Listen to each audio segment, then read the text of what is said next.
이걸 어떻게 가만히 놔둡니까? 박살을 내놔야죠. 지난 3년 안에 10만 불을 벌어도 적게 벌었다고 할 판에 그 이상의 돈을 잃으면서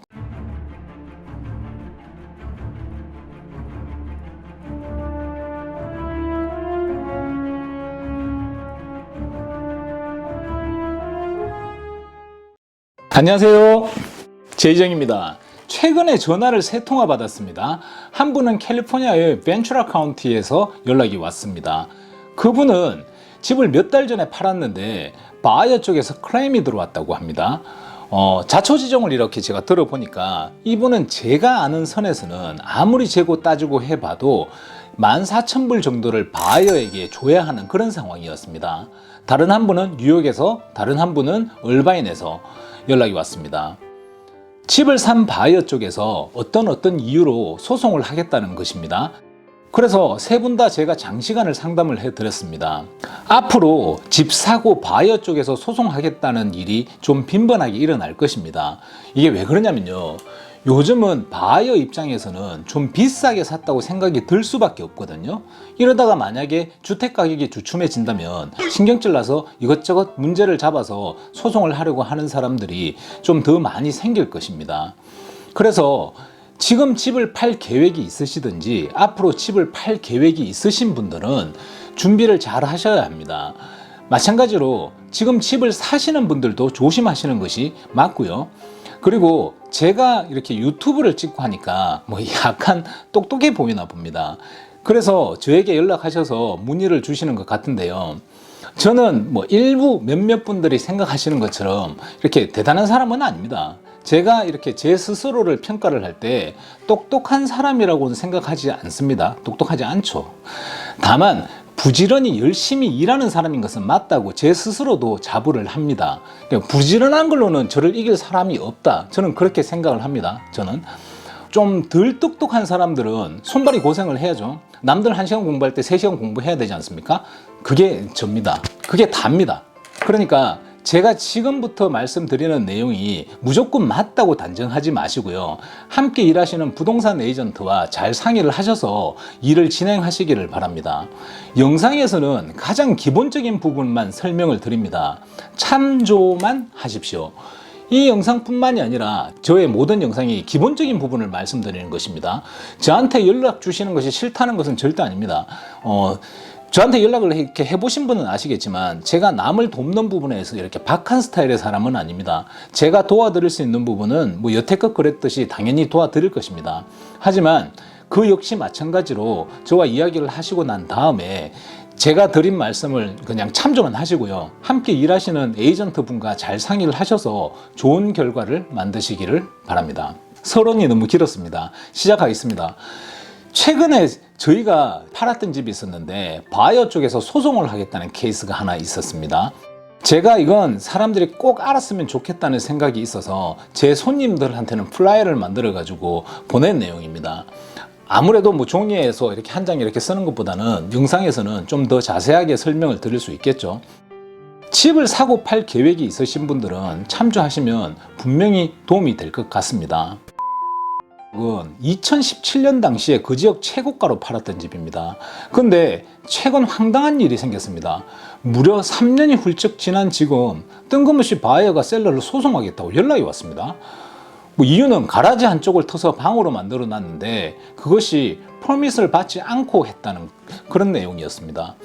일단은 무슨 상황인지 제가 파악을 하기 위해서 제가 팔 때 당시에 바이어 에이전트에게 전화를 했습니다.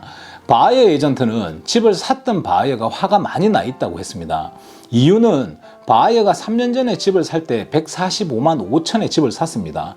그 후 뭐 에어컨도 교체하고 나름대로 뭐 집에 돈을 좀 쓰고 이렇게 해가지고 한 3년 뒤에 149만 8천에 집을 마켓에 내놨는데 팔리지가 않아서 가격을 내리고 146만까지 내려서도 팔리지 않았고 결국은 가격이 142만의 에스크로에 들어가 있는 상황이었습니다.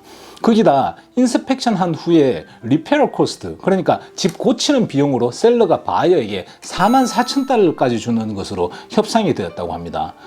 근데 일단 도대체 이해를 못 하겠는 게 뭘 하건대 44,000달러나 주는 것으로 협상을 했는지 솔직히 저는 그것도 전혀 이해가 가지 않았습니다. 참고로 저희는 그때 집을 팔 당시에 인스펙션 후에 고치는 것 없이 그냥 돈으로 이렇게 주는 조건으로, 그러니까 리페어 코스트로 주는 것을 $300를 주고 팔았습니다. 사실 이 시간이 너무 오래돼가지고 기억이 잘 나지는 않는데 고쳐야 하는 것이 보통 집보다 조금 더 많았던 것으로 기억을 하기는 합니다. 뭐 어쨌든 제가 3년 전에 이 집을 팔 때 145만 5천에 고쳐지는 비용으로 셀러분이 $300를 그 당시에 바이어에게 지불을 했고요. 그리고 3년이 지난 지금 그때의 바이어는 업그레이드가 더 잘된 같은 집을 팔면서 142만에 리페어 코스트, 고치는 비용을 44,000원을 주면서 팔고 있는 것이었습니다. 그래서 바이어가 화가 많이 난 것입니다. 쉽게 정리를 하면 팔린 가격이 145만 5천에 고치는 비용 뭐 300불 빼면 145만 4천 뭐 700 됩니까? 뭐 300불이라는 숫자가 별로 큰 의미가 없으니까 145만 5천에 판 거나 뭐 다름이 없죠. 3년 전에 145만 5천에 산 것을 3년 후에 142만 마이너스 4만 4천 하면 137만 6천에 판 것입니다. 그러면 145만 4천 뭐 700 뭐 마이너스 137만 뭐 6천 뭐 어쨌든 뭐 플러스 마이너스를 하면 3년 사이에 대충 10만 불 가까이를 잃은 것입니다. 거기다 살 때 팔 때 크로징 코스트까지 합치면 집을 팔면서 3년 만에 아주 많은 돈을 잃었던 거죠. 그래서 뿔이 잔뜩 난 겁니다. 그동안 살면서 집에 돈도 많이 썼고, 그리고 무엇보다도 부동산 투자의 특성상 시간이 이렇게 지났기 때문에 지난 3년 안에 10만 불을 벌어도 적게 벌었다고 할 판에 그 이상의 돈을 잃으면서 더 싸게 팔아야 하는 바이의 입장이 화가 날 만하기는 한데, 제 입장에서요, 순수하게 그냥 제 입장에서 이기적으로 보자면 3년 전에 그 집을 최고가에 판 셀러와 셀러의 에이전트에게 자기 돈 잃은 것을 화풀이하는 걸로 밖에는 안 보이더라고요. 어쨌든 이게 황당하고 기가 찹니다. 아니 나한테 연락을 해서 팔든지 뭐 그렇게 해서 제가 못 팔면 뭐 원망이라도 하려면 할 수 있지 않겠습니까? 그리고 솔직히 저라면 그 집 155만에는 팔아줬을 것입니다. 여기 진짜 좋은 집이거든요. 진짜 좋은 집입니다. 어이가 없었습니다. 한마디로 너무 어처구니 없고 황당한 상황이었지만 그렇다고 가만히 있을 수는 없는 일 아닙니까? 물론 소송을 하겠다는 당사자는 셀러에게 소송을 하겠다는 것이지 저한테 소송을 하겠다는 것은 아닙니다. 그렇다고 셀러한테 연락해서 알아서 하라고 가만히 있을 수는 당연히 없는 일이고요. 그렇게 해서도 안 되는 것이죠. 제가 가끔 저희 회사의 에이전트들에게 강의를 하는데요. 강의라긴 좀 웃기고, 회사에서 저한테 요청을 해서 에이전트 교육을 한 번씩 해줍니다. 탑 클래스에 들어가면 이런 걸 한 번씩 합니다. 그냥 하는 건 아니고요. 약간 돈을 받고 이렇게 합니다. 이게 저희 회사는 저희 팀원들 빼고는 거의 다 미국 사람들이거든요. 제가 앞에서 이렇게 막 가르치면 미국 사람들이 하나라도 배우겠다는 자세로 이렇게 귀를 쫑긋하게 해가지고 리스펙트한 자세로 눈 반짝반짝하게 보면서 귀를 기울이시고 들으시는데요. 그것도 뭐 일반 학생도 아니고요. 저와 같은 전문 영역에 있는 부동산 에이전트들을 상대로 강의를 하면 앞에서 이렇게 가르치고 있지 않습니까? 오만 생각이 다 듭니다. 이 사람들이 내 말을 알아들을까 하는 생각도 들고요. 한편으로는 제가 참 성공했구나 하는 생각도 좀 듭니다. 시골에서 농사꾼 아들로 태어나가지고 어찌어찌 몇십 년을 이렇게 구르다 보니까 미국까지 와서 일반인도 아닌 전문가 집단을 앉혀놓고 이렇게 강의를 하고 있으니, 그것도 미국 사람들 앞에서요, 영어로. 희한하기도 하고 뭐 이 정도면 성공한 것 같다는 뭐 생각, 말도 안 되는 그런 생각도 좀 들고 하더라고요. 물론 제가 부족한 것이 굉장히 많은 사람이라는 것을 잘 압니다. 그거 너무 잘 압니다. 당연히 겸손한 자세로 더 열심히 해야죠. 뭐 이야기하다가 이렇게 됐지?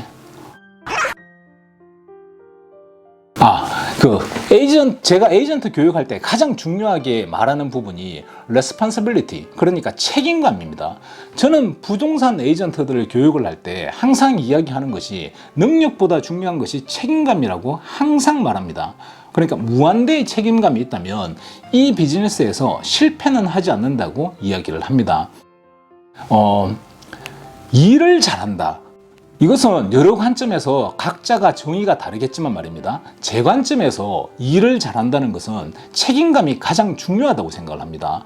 부동산업뿐만이 아니라 모든 일이 마찬가지라고 저는 그렇게 생각을 합니다. 좀 부족하더라도 책임감을 가지고 일을 하는 사람과 일을 하는 것이 맞다고 저는 생각을 합니다. 그런데 제 생각에는 어떤 직업 영역에서든 무한의 책임감을 가지고 일하는 사람은 원하든 원치 않든 능력이 발휘되게 되어 있다고 그렇게 저는 생각을 합니다. 그리고 저는 이런 마음가짐 자체가 그 자체가 능력이라고 생각을 합니다. 뭐 여하튼 저는 그렇게 생각합니다. 뭐 당연히 이게 정답이라고는 말씀 못 드립니다. 뭐 제가 사는 방식이 무조건 맞다고 정리를 내릴 만큼 제가 뭐 그리 대단한 사람도 아니고요. 뭐 여하튼 제가 동료 부동산 에이전트들에게 강의를 할 때 노상 이야기를 하는 것인데 제가 책임감 없이 일을 하는 것도 말이 안 되고요. 그럴 거면 그런 강의를 하면 안 되죠. 아니 근데 굳이 그런 게 아니더라도 이건 책임감이 있고 없고의 문제가 아니고 이런 말도 안 되는 것을 가지고 제 고객분께 소송을 하겠다는데 이걸 어떻게 가만히 놔둡니까? 박살을 내놔야죠. 안 그렇습니까? 뭐 여하튼 그래서 저희가 보내준 그때 당시 디스클로저와 그 전에 집주인이 살 때 당시의 집 사진들과 그 외에 여러 가지 정보들을 수집을 했습니다. 저희 측에서 작성한 디스클로저에는 이런 사태에 대비해서를 해서 이렇게 만들어 놨고요. 셀러가 집을 살 당시에 퍼블릭 웹사이트, 그러니까 MLS, 뭐 지얼로, 뭐 크랭리스트 이런 데 있지 않습니까? 아무나 누구나 볼 수 있는데 그때 당시 셀러가 집을 살 때 공공장소에 오픈되어 있는 사이트 그런 거 있지 않습니까? 그때 당시에 저희 손님이 집을 살 때 사진이 있었을 거 아닙니까? 제일 처음에 집을 살 때 그 사진에는 이미 그 가라지 있는 거기가 저 주차장 있는 데가 방으로 되어 있었기 때문에 그러니까 셀러가 집을 사고 난 뒤에 방을 만든 것이 아니라는 것을 명백하게 입증할 수 있었습니다. 그러니까 이런 겁니다. 타임라인을 보면요. 셀러가 집을 살 때가 있었고 집을 팔 때 이 2시간대가 있지 않습니까? 셀러가 집을 팔 때 디스클로저에다가 이 부분은 그냥 모른다고 썼습니다. 이렇게 그러면 그 중간이 있지 않습니까? 그 사고 팔 때 이 중간이 있지 않습니까? 본인이 했는데 예를 들어서 자기가 공사를 막 했단 말입니다. 근데 했는데 모른다고 해도 분명히 다툼의 여지가 있을 거 아닙니까? 하지만 본인이 모르기 때문에 봐야 보고 확인을 하라고 이렇게 디스클로저에다가 명확하게 명시를 했기 때문에 사실은 설사 본인이 그것을 했더라도 디스클로저만 기술적으로 잘 했더라면 절대적으로 셀러가 유리합니다.